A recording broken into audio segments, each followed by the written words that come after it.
First question is, what does the term Maine First mean to you? It means a lot of things to me. It means protecting our elderly and our most vulnerable. It means doing what is best for the citizens of Maine. It means living life the way that our motto is, Maine, the way that life should be.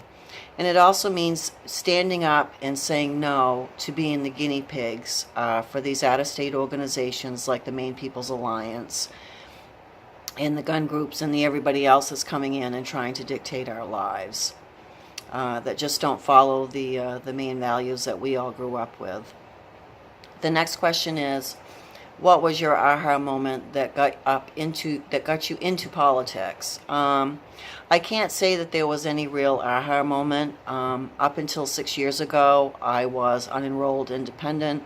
I probably voted for as many Democrats as I did Republicans. I voted for who I thought best could represent my values and what I thought was best for Maine. And I just felt like we weren't being represented. I wasn't happy with what was going on in Washington. I wasn't happy what was going on in Augusta. There was just too much, in Augusta particularly, too much outside influence that just really wasn't what I felt representing Maine. And it seemed like with every election that our hunting rights and our gun rights were under attack. And Maine does not have a gun problem, and there are people in Maine that hunt, yes, for sport, but there are also people that hunt because they have to. They have to fill their freezes, and that's how they do it. And it's, I think, when you're going to move into a state, there are some basic things you ought to know. You know, it's kind of like building a house next to an airport and then complaining about the planes. Maine is a gun state, and I think every time that the people have gone to the polls, we've shown that. The next question is, in your opinion, why will the rematch go better than the original contest? This time it's an open seat. Last time I was going up against a fourth-term incumbent, and that's always difficult. A lot of times, not everybody is political, and sometimes it's just easier to check the box that says, that's the incumbent or the name that you're most familiar with. But one of the things that has happened is, even though I didn't win the election, I've still been active in Augusta. I've gone and I've been to the committee meetings where I have either done an approval or a dissent on some of the bills that were coming up that I thought either represented or didn't represent our district.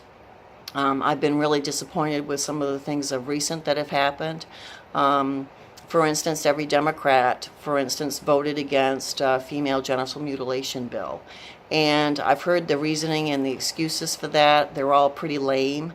And I couldn't understand that. And every Democrat did. And even our own current representative voted against that. And it just boggles my mind how anybody could continue to allow little girls to be mutilated that way. The other thing was every Democrat, again, voted against having 2nd District have a say in the referendum process, where a certain percentage of signatures would have to come from this district. I don't think that Southern Maine represents Maine, and I don't think that all the signatures should come from Southern Maine, and yet our own representative and every Democrat in the House voted against that, and I don't understand that. And at least I know that when I go in, if I'm elected, I'll vote for what is best for the district, and it won't matter party, and it won't matter group, it won't matter anything. I've lived and worked, I've raised my kids in this district, they've attended the schools in this district. I think I can best represent this district, and I can represent everybody in the district, not just a select few, but everybody, and that's an opportunity that I'd really like to have. What are the top 3 policies that could help Mainers who have been left behind? I think one of the things that Governor LePage had right was the real estate taxes with the elderly. I don't think it's right. that because they can't pay their real estate taxes, that they're going to lose a home that they have lived in for 30, 40, or 50 years. Especially here on the coast, some of these elderly are looking at real estate taxes that are a quarter of what they bought their home for originally. They've paid their dues, and it's not right. And you have to follow a moral code, and that just, it isn't right. The other thing is with the welfare. We've done some great work with welfare reform, but I think one of the things that have been missed is that the people that are making $1 too much, or $14 too much, or $100 too much, because they've actually worked their way off the system. They've either gone to college or they've gotten a job, and because they're making that little bit too much, they're shut right off. And to me, that's not right. I think those are the people that really the system should be helping. We should be helping them so they can be more self-supportive and giving the best for their family. And then shutting them right off just because they make a little bit too much just doesn't make any sense to me. That's like taking 4 steps back. And we should be helping these people, not putting them back onto the rolls. That just makes no sense to me. And the other thing is I really think we need to look at preventative. What do we need to do so that people aren't left behind? And I think a serious look needs to be done to that.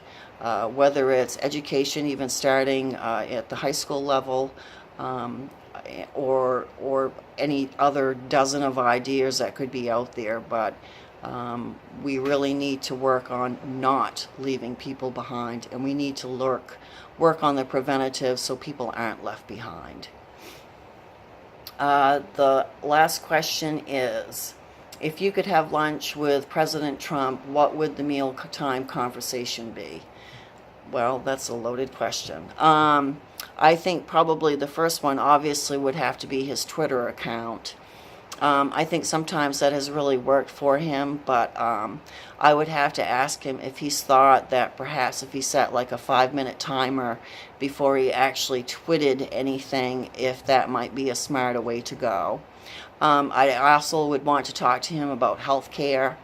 I think that pre-existing conditions have to be met. I think that people should be able to go out of state to get policies. I think the government has to stay out of insurance. And I think the pharmaceutical companies do need to be regulated. I'm fortunate enough that I get my insurance through my employer. I do have to pay a percentage of that. But I myself do not give my insurance card to my pharmacy because I have one prescription I have to take, and that prescription is cheaper if I didn't have insurance than with my insurance. And to me, that's just crazy. And where I worked in the health field before, the elderly should not be having to make a choice between buying their medications or buying food. When I was overseas in Egypt, the exact same medications that you could have in this country were over there. They were on the shelf as over-the-counters, and they were dollars, absolute dollars, compared to what people have to pay here. I can remember going to people's homes off the clock because I worked in ophthalmology. They had had surgery. They couldn't put the drops in themselves. And those little bottles, little tiny bottles of medication are $80 and $100 and $120. And that's crazy. Who can afford that? So I think pharmaceutical companies really need to be looked at, definitely. And I would also talk to him about immigration.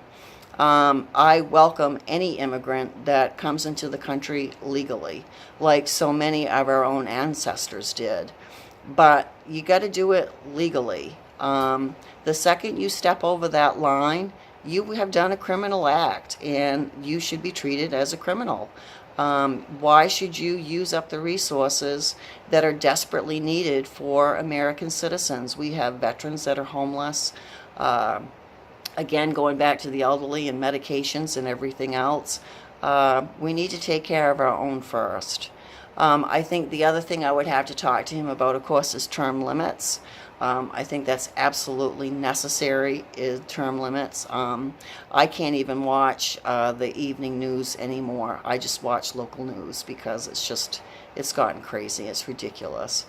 And then I would have to ask if I could meet Sarah Saunders.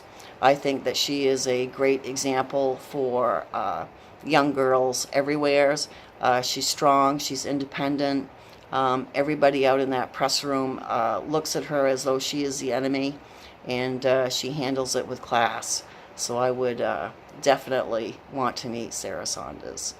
Thank you so much for tuning in and watching this video.